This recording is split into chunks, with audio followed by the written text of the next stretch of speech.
Hey guys, welcome back to the Nutty Grains.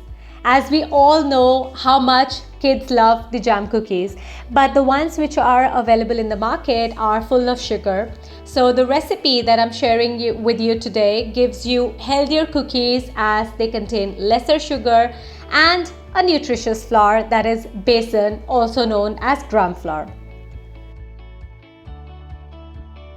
Take a medium-sized bowl. Add 1 and 1/4 cups of gluten-free maida.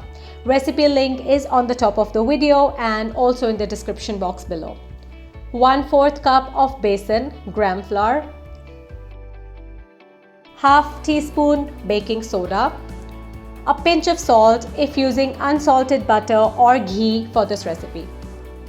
Mix well using a hand whisk. If you don't want these to be gluten-free, you can replace the same amount of gluten-free maida with normal maida. Keep it aside.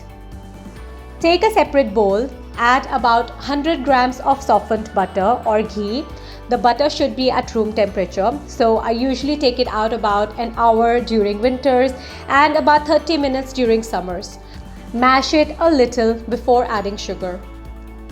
Add 1/3 cup of caster sugar. This is normal granulated sugar powdered in a mixer jar.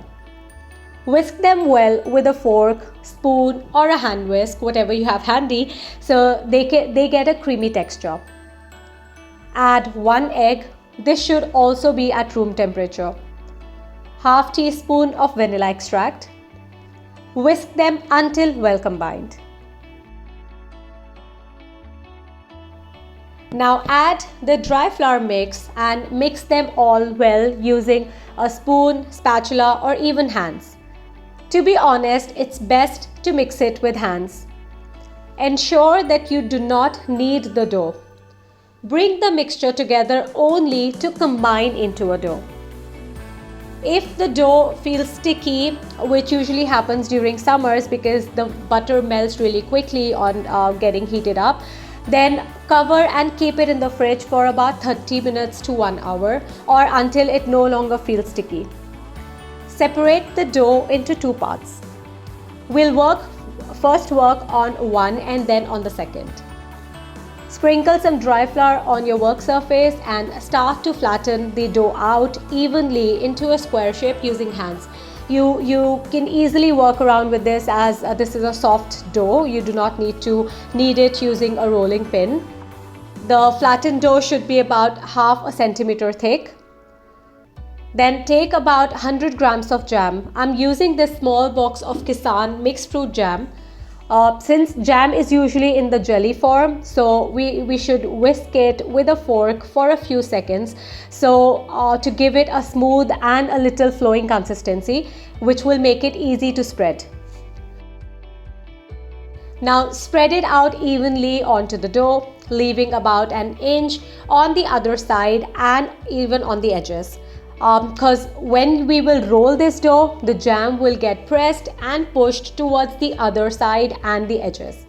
If there would be jam already on the dough, then there'll be a lot of extra jam which will come out of everywhere from the log.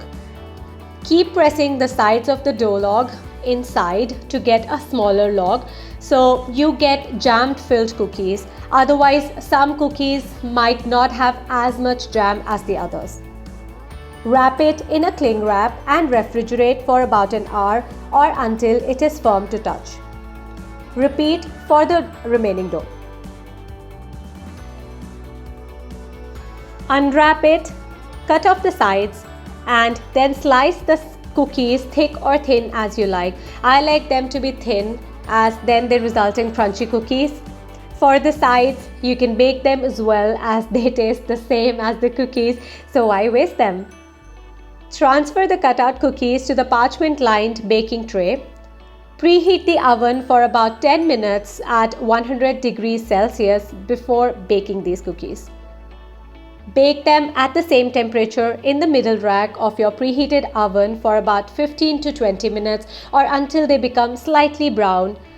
Note that the thinner cookies might take lesser time compared to the thick ones. Let them sit in the baking tray for 10 minutes and then let them cool on a wire rack. They are so tasty and irresistible that almost half of these were gone before they could even cool down properly. So if at any time you feel these to be less crunchy, maybe due to the humidity in the weather or due to less baking time, then you can always put them back in the preheated oven for a few more minutes. Please do try this recipe and share your feedback in the comment section below. Also, please do not forget to subscribe to the channel. Thank you again for watching. See you soon. Bye bye.